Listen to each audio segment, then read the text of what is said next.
nyora kukuzivisai kuti zvamuda ndozvizivisa. What up? Welcome back to our YouTube channel. Of course, it's your girl Miss Tina. And anyway, don't forget to like, share, and subscribe. And Nas, the poet, and the Magwigwigwi. And I always wonder why people always think of Magwigwigwi. Because your work is like deep. Like when you listen to your work, shona yakadzama. So ndina mambo gramatuni. Mambo gramatuni, how are you? And you know, we have you here today. Okay.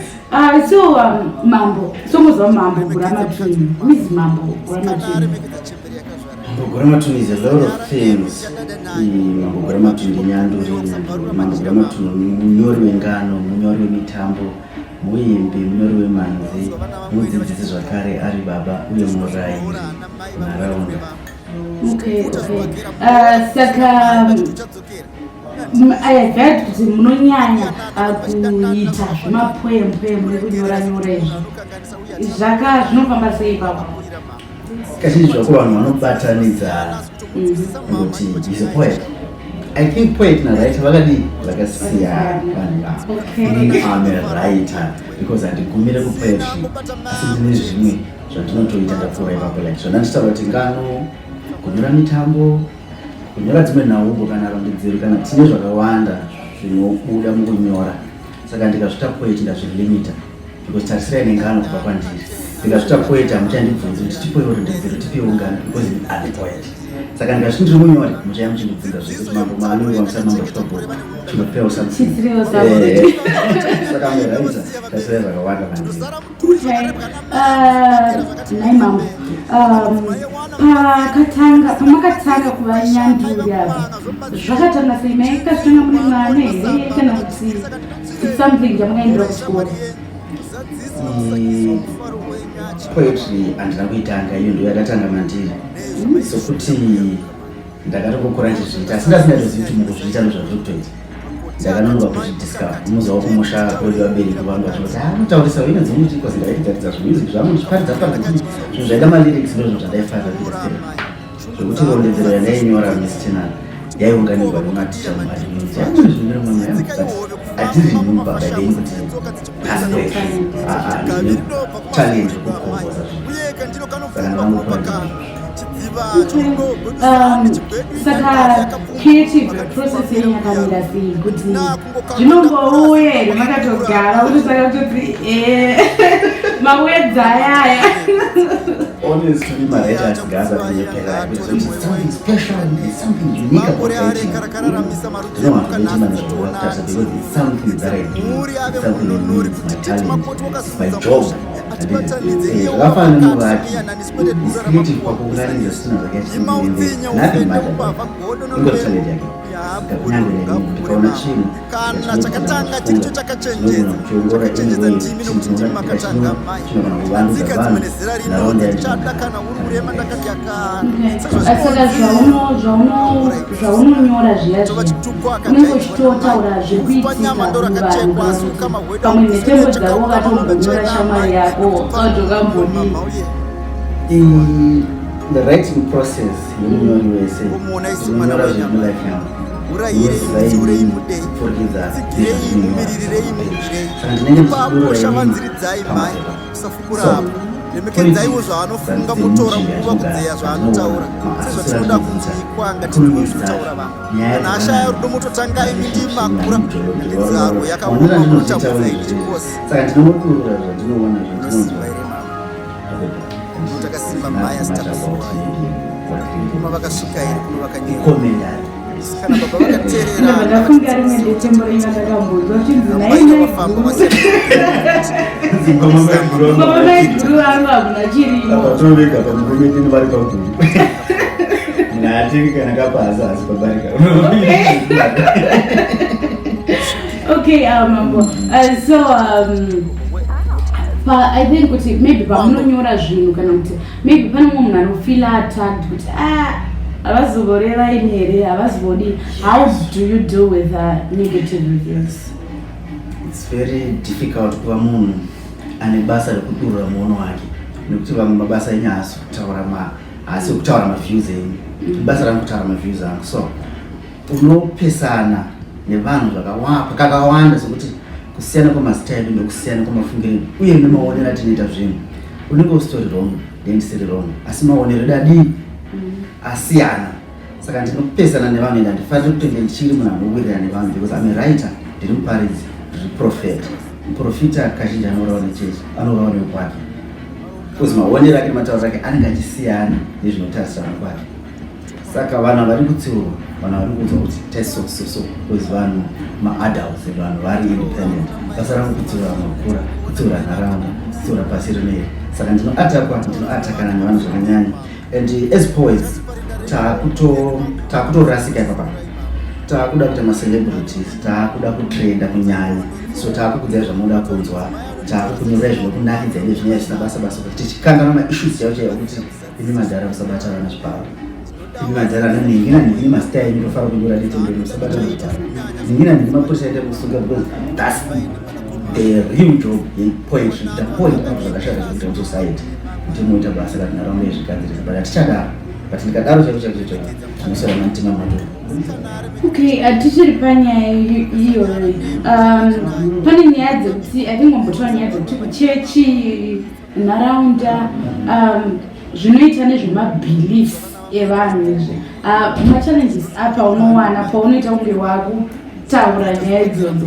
Alright, inoda kutenda Mwari kuwana, because dziri nyaya dzekuongorora zvinhu A or B. Ndinozama kumira pakati kuti ndisaofenda A or B, asi chokwadi chandinonzwa mukunyora kwangu ndichitaura pasina kuatakawo chetokungoti zvinyoro ukasvika zvinoataka zvaataka nazvo kokuba machallenges anowapo, because ukataura maonero ako pamusoro pereligion, they feel attacked because they have their beliefs and they believe in that.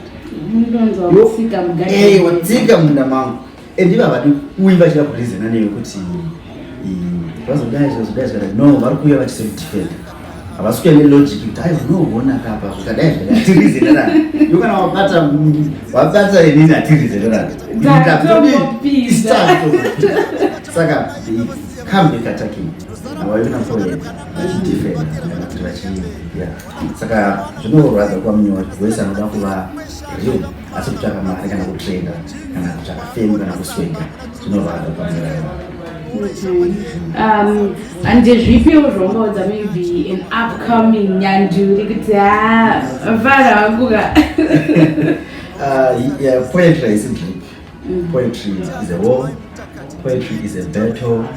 Kana mari yatowana inotowana kumberi, but being a poet, it means being a fighter. Tine nyaya dzakawanda dzatinofanira tinyore nezvadzo, tine nhauko dzakawanda dzatinofanira tiudze vanhu nezvadzo. Hakuna nyanduri mudiki, kutongowa nyanduri watokura, because watu vane maonero akasiyana nevamwe vese. Saka vapoedzi angu handi pasocial media papapa tinoita zvimagurupu zvimapeji zvedu zvimachichi to uploada content yedu, tuma likes wawo achaita 4 mangwana ende 4 achaita 2 tichitokura, because munhu akura ari machira, as we go out there and show the world zvatinoona. So Mambo, pane zvinhu zvakataurwa kubvunza zvakadhipi zvokuti Mambo Guramatuni? Mambo. Ufunga ndonya kukuza. Saka I feel like they are like Mambo. Yeah, Mambo. Tupo wangu zvakutaura. Okay. Tivana Mambo. Guramatuni. Saka even chidao chedu vananerangara vanoti wana wa Mambo. Saka tinoda kuzvikudza mutupo umedu kuti history vanakwasha vaMambo. Saka even mabrothers angu anadhidha vati Mambo kana wateerera zvataura vachigiya. Vanoti Mambo ndokona madii vanzo nokuti vati Mambo Guramatuni, but chidao chemutupo wangu tonzi Mambo. But Guramatuni nini poetry yangu haina mukana, inogura matuni mizera.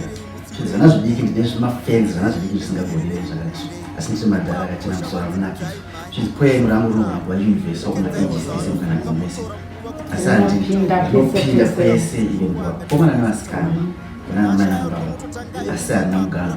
kuEngland kwandarasara ndambotosvika uko naitambomusu dzinogora matunhu kusvika kujerera kana kwabunjwa kupedzisira ndiri kugokonavo kunakidza nenditembo asi ari kubhorodhe vanofona futi saka maclasses ese dzinobvangana ainongoita dzina profesa nematofo anongoona saka dzina padzisingasviki dzinogora matunhu ndiri mambo gora matunhu.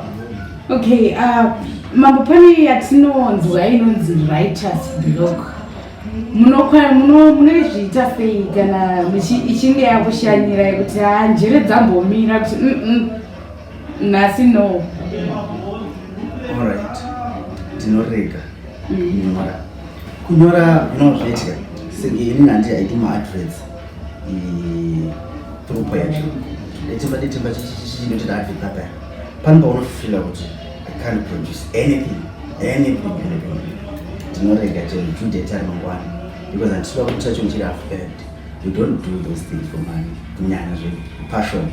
Saka pandisati ndashanyirwa nevanondinyorera ndinombomira kunyora kusvika ndabvunzwa kuti zvaakuda kuti kana zvatoitika undomuga even 2 pakati posimu 3 pane title ndotokusha tinonyora ende kana ndichinyora ndinonyora semanyora ndita message I don't think zvinodororeka zvenga. Saka pane here maybe an object you say kana ndiri panguva writers block I can use these objects to focus like I've heard writers say that though. Yeah. But inina no kana ndisi panguva izvo ndinorega izvo tinozozvitaka na chani yazvo. Okay. Mambo, just tell your viewers kuti one thing they should know about Mambo. Mambo is unpredictable, and I think kana vanoti vanozva Mambo vanozva 3% of you. Kuchazva zvakawanda kuteerera zvandonyora kuteerera zvandinoimba kuteerera ngano nerondedzero. You can know me better by reading zvandinoproducer, my imagination, world yangu yandorarama kwandinoswera mupfungwa dzangu nemoyo wangu unogona kuziva kana mateerera kunyateerera zvandinoproducer than kuswera neni tichitanyanya. So mashoko enyu ekupedzisira kumafanzi enyu isusu. Mambo havana mafanzi, vana namambokadzi nemadzima. Okay. Mambo havatambi nesi royal family. So once iwewe watotera mambo wachasifemi vatu vachangamire vatu vachiita kuti mambo tova mambokadzi. Saka kuna namambokadzi nemachinda amambo nemadzimambo angu ngatingoramba tichitsigirana ngatiramba tichisimbisana. So kunakirwa kwamakaitwa ichaibva mwana unakirwa saka ngarirambei richienda shoko vanhu vachiuya kubvute pamambo kubuda kwedu. Okay. So mambo tivi munogona kuita kana poem yangu ini imbotora 3 words musati maenda. 3 words pamusoro pemarandakadzi. Yes. Marandakadzi akagara parutivi pangu kuti dzii papa akadzikamira Mwari paakatora runako akati dzii dzimba dzinoonera vakadzi vakadai varimo. Zvakwana mambo. But you can do something for Yevo though, like iro kwedu handingadetemba asi kutongotaura tauro kwedu saka rinondonzikwa nevekwedu kwedu ngavarifarire variterere nokuti ndonotaurwa naugwane namudzi kwedu iro kwedu zvachatoterekeroga. Okay. Ava mambo ngashongotaura kazvitomboendeka pasina pavakanyora. Okay, Mambo, thank you so much for coming through. Ndinotenda kunyanya imi mapokati angamiri kwedu kumba kwavo muzinda. Thank you so much. Thank you so much for tuning in, and thank you so much for always choosing Highway FM Iwiro Kwedu 100.2. Don't forget to share, like, and subscribe.